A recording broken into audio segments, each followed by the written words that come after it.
שלום, בוקר טוב. אפשר לעזור לך? כן, אפשר, יש פה מרשם.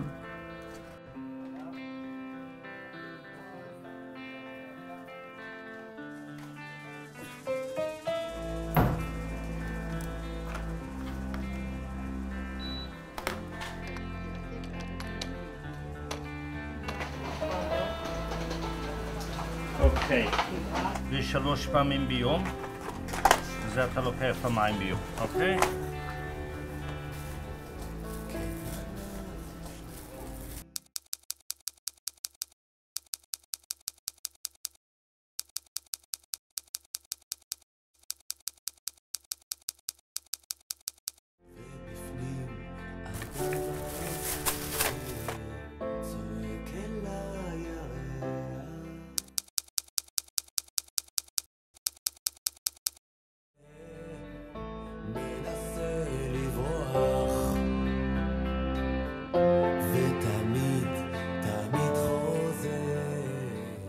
בשנת 76 הייתי באשפוז במזרה, בבית חולים מזרה בצפון ליד עכו, וזה היה האשפוז הכי קשה שעברתי בחיים שלי.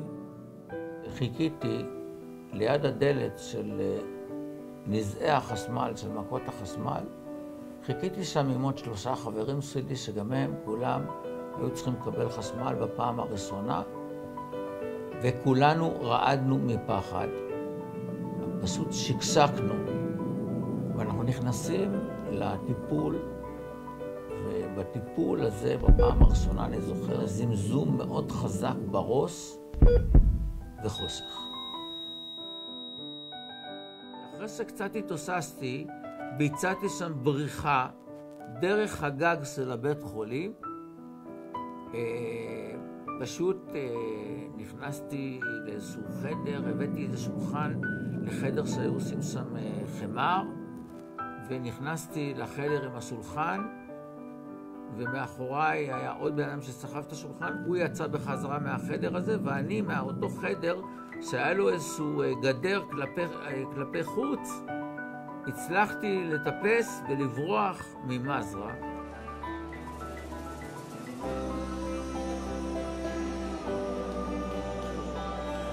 בשנת 78 היה הסכם בין מנכ"ל קופת חולים דאז לבין מנכ"ל משרד הבריאות.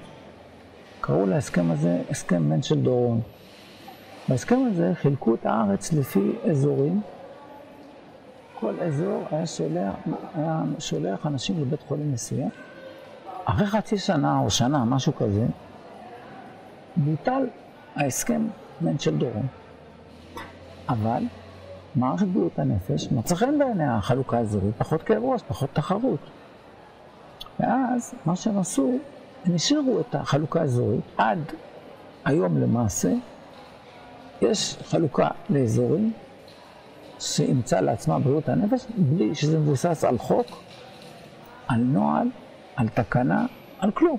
שירותי בריאות הנפש בארץ רימו את הציבור במשך 35 שנה, עבדו עלינו. אבל היה איזה אחד שמשום מה לא האמין להם, ולפני כמה שנים, לפני איזה 6-7 שנים, הלך לבדוק את הנושא הזה. ומישהו על זה, אני הלכתי לבדוק את הנושא הזה, פתאום אני רואה, אין חוק, אין תקנה. בעצם המדינה לא נותנת לך בחירה כמו חולה פיזי.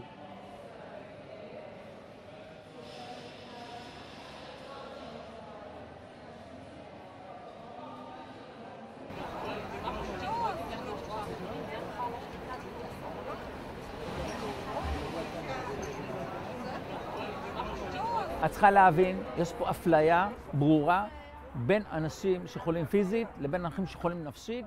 אנשים החולים נפשית לא יכולים לבחור את הבית חולים שלהם וצריכים לחזור כל פעם לבית חולים שלפעמים היה להם קשה והיה להם רע.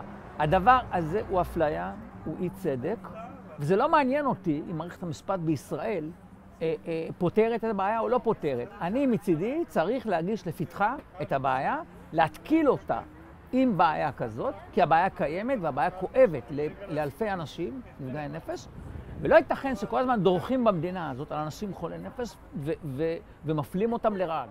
אנחנו לא יכולים לשלוט בעניין הזה, אנחנו יכולים רק לנסות להביא את התהליך, לקדם את התהליך במידה מסוימת.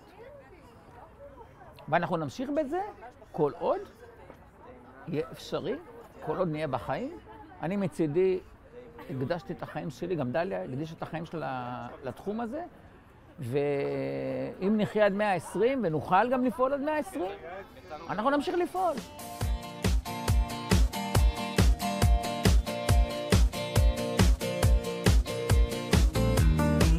אני רציתי להרגיש את הכל שיכאב לי בבטן, אבל הפרטים הקטנים לא נתנו לי לחשוב על משהו חוץ מארנק או מיזוג משקפיים, כאות מספיק לכשיגיעו דמעות. היה לו תרמיל שמה ששמים בו שני חלומות ישנים ומחברת שירים, הוא כל כך האמין שכולם מחכים לו, ומה שצריך בחיים זה 3 כוכבים שאומרים בוא הביתה, הם קוראים לך שוב למעלה.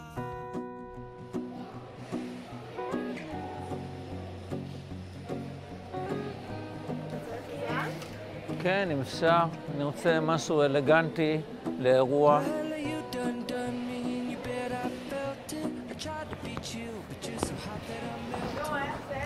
זה בסדר גמור, אבל אני בלי חגורה, זה לא ילך, צריך איזה חגורה פה. גם עניבה, כן, גם עניבה. למרות שיש לי הסתייגויות. צריך להיראות כמו שצריך. כן, אבל אף פעם לא הייתי כמו שצריך. תמיד יש פעם ראשונה. כן.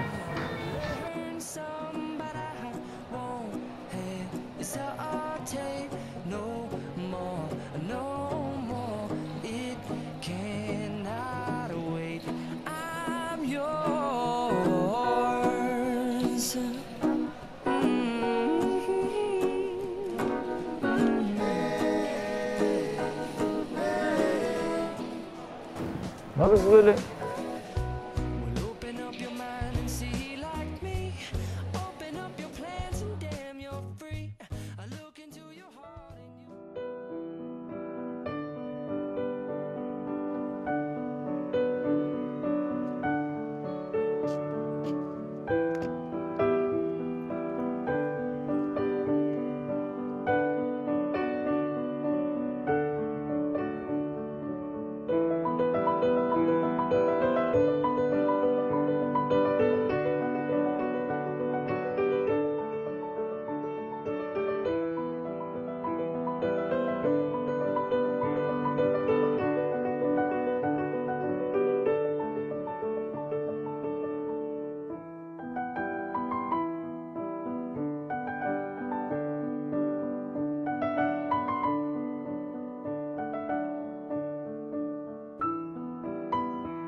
תבין דבר אחד, ברגע שאת מעבירה את זה לפסים פרגמטיים, הפסדת.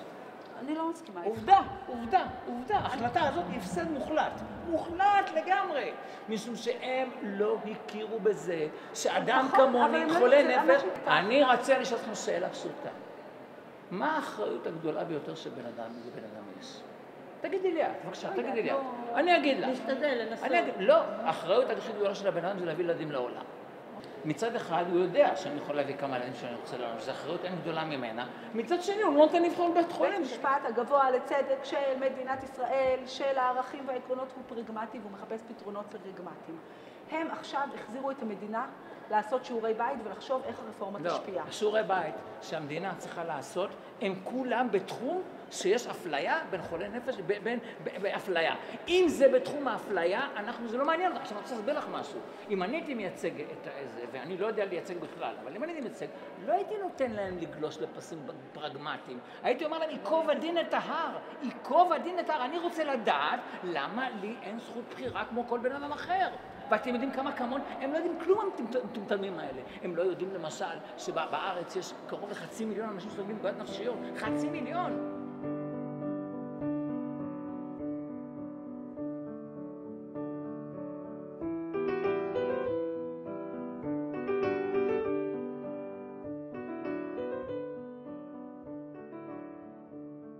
איש אחד נולד עם פסנתר על הגב. אבל מה הייתה הבעיה? א', שאף אחד לא ראה את הפסנתר הזה. ב', הפסנתר הזה הכביד עליו בצורה כזאת, שכל הזמן הוא היה הולך ונופל, סובר את העצמות ונפצע, ואף אחד לא הבין למה, כי אף אחד לא ראה את הפסנתר הזה שנמצא לו על הגב.